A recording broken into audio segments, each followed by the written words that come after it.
Hi, I'm Gail Sexton Anderson, the founder of Donor Concierge and Tulip Fertility, the first national database with almost 20,000 egg donors. I have a master's in counseling from Harvard Graduate School of Education, and I spent about 25 years helping intended parents to find the ideal egg donor for them to start their family.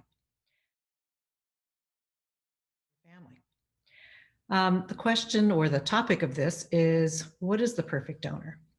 Whenever I start a conversation with any intended parents that are faced with the dilemma of how do they find the donor that would be perfect for their family, I always start out with finding out a little bit about what their journey has been up to this point, and what are the things that they feel like are important to them when they're trying to find a donor.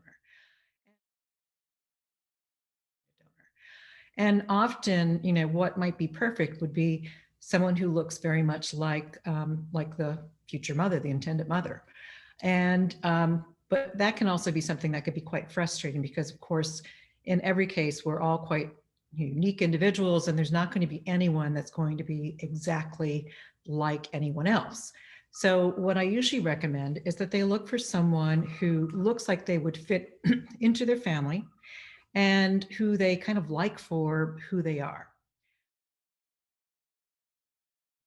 Which may mean that someone that fits into their family could be someone who looks like someone from the mother's side of the family, or there are times when I have clients that say, well, I'm fine if this person looks like they belong in my husband's side of the family.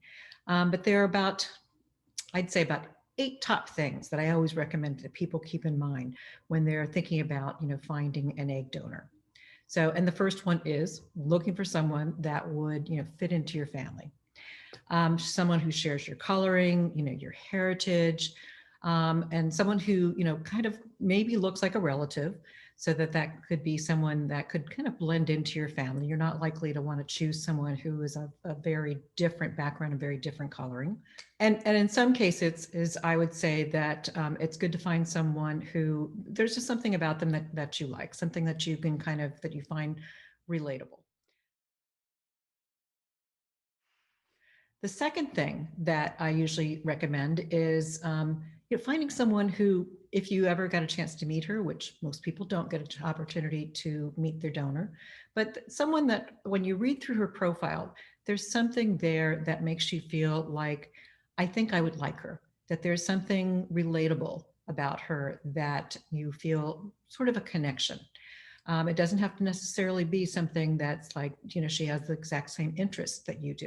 It may be that she has an interest that is very different from your own, but it's something that you admire. It's something that you feel like, oh, that's really interesting. I kind of wish I'd learned how to, wrestle crocodiles or something like that. It's probably not going to be that, but anyway. But, something that just kind of makes that person stand out in your own mind, that makes you feel like, I like her.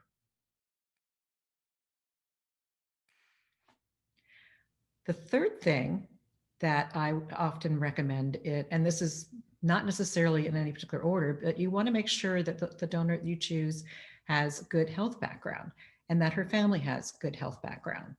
Now, don't do this in a vacuum because there are many things that you may kind of look and not really even know, what I should avoid and what I shouldn't avoid.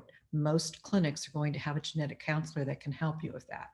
I usually recommend looking primarily at her family of origin, not going back.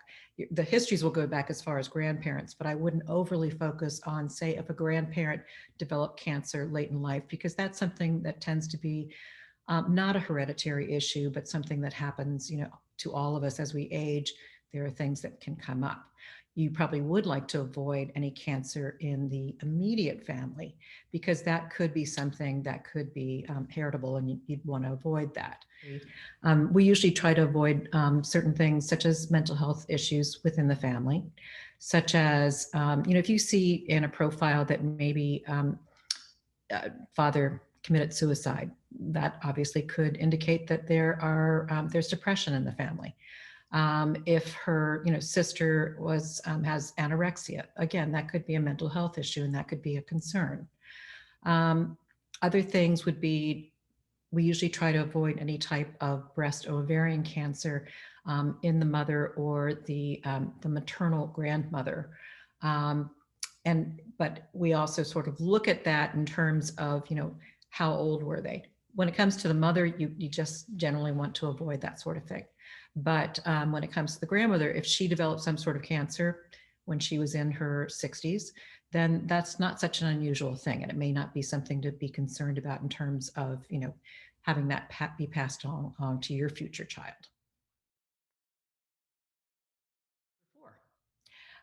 Something that's really important is that you want to make sure that the donor is able to travel to your clinic. Pre-COVID, that wasn't such an issue because donors often would travel, and it didn't necessarily mean that the cost of working with a donor that is not local to your clinic would be a lot higher. It really would depend on, where the donor is coming from, because different parts of the country, donors are asking for different sorts of fees. But now with COVID, it's really better if you can find a donor who actually is within driving distance to your clinic. Hopefully once we have a vaccine, that won't be an issue, but right now, trying to avoid having your donor have to fly is a good thing. It's much better if she can be within driving distance to your clinic. Some other things to think about are, does she have any blackout dates? Is she available immediately? You may ask yourself, what are blackout dates? Blackout dates mean that if she knows that she's going to be taking a final exam, or she's going to, a holiday is coming up, or she's taking a vacation. Those are times that she knows that she can't, travel even by car to your clinic. And so you want to be, keep those things in mind, because what you're trying to do is balance, your timing, your clinic's timing, and the donor's timing for when, everything can come together. She can start on her medication and actually do the retrieval to help you with starting your family. So you want to make sure that all these things are going to align. Abilities. Most young women who choose to be egg donors are really, quite bright. They have to have done a lot of homework before they make this decision as to, are they willing to be an egg donor? And they've done a lot of research before they actually go and sign up either with a clinic or with an agency. So many of them have attended college or are in the process of going into university. So most of them are, bright young women. So this is a very important factor. You want to make sure she has good ovarian reserve, and that's not necessarily something you're going to be able to tell just by reviewing her profile, particularly if she is a first-time donor. And every donor is going to be a first-time donor at some point, so you don't want to eliminate choosing first-time donors. What can be done if you are gravitating towards a particular donor and you see that she is a first-time donor, so you don't really have any information on whether or not maybe she has good ovarian reserve or has had a successful cycle. You can have an ovarian reserve test done on her. There are actually 3 different gauges for checking on ovarian reserve. But the one that can be done most easily is called an AMH test. And you can probably have that done, through your clinic, or you can, sometimes agencies are able to do that sort of testing. So you have a sense of what the what this young woman's ovarian reserve is. In most cases, I mean, each clinic may have a slightly different idea of what they consider to be sort of the optimal ovarian reserve, but generally speaking, most reproductive endocrinologists are going to want to see an ovarian reserve of usually about, or an AMH at about a 2 or better.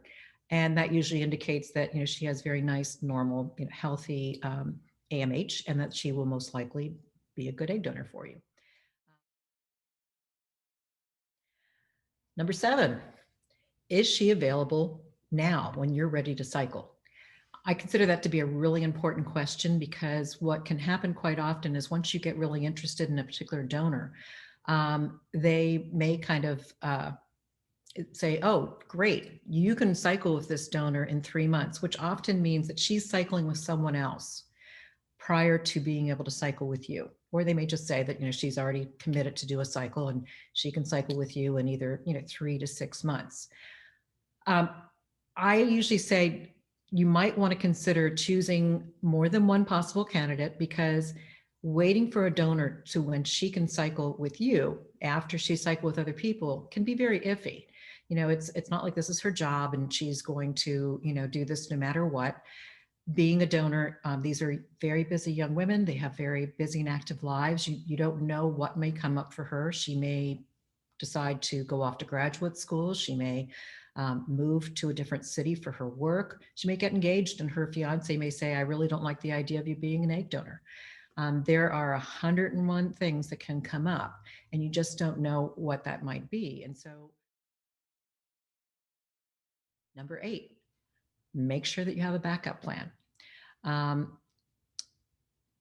if you choose 3 to 5 possible candidates, and then you narrow your scope as you're going forward, then your doctor can help you to decide which of your prospective candidates is probably the best candidate for you. But waiting for a donor can be kind of a heartache, because you have waited 3 to 6 months. It gets to be your turn, and then the donor says, gee, I really don't think I can do this for whatever reason. And that can be very, devastating when you've really started to, count on her and visualize your future child with her. And that's why I often say it's a good idea to kind of, they say, don't fall in love with the donor. Don't think of this in terms of you're trying to find the one.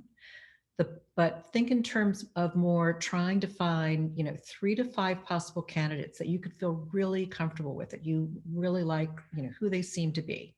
And then if there are different things that may come up, because they often are, there are things that can come up that mean that, who you might have thought could be the number one and your perfect donor, may not actually be your perfect donor, because she may not be able to move forward when you're ready to. She may get disqualified for a medical reason.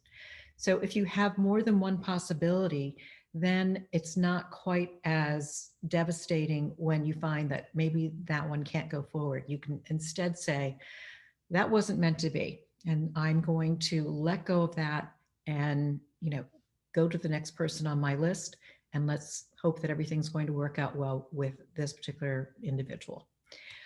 When it comes right down to it, the only perfect donor is the one that enables you to create your family. You will love the child that you have created, and you'll never spend any time thinking about, the one that got away, because that person wasn't the one that helped you to create your family. So you really have found that perfect donor once you've been able to achieve a pregnancy and brought this beautiful little child into your life.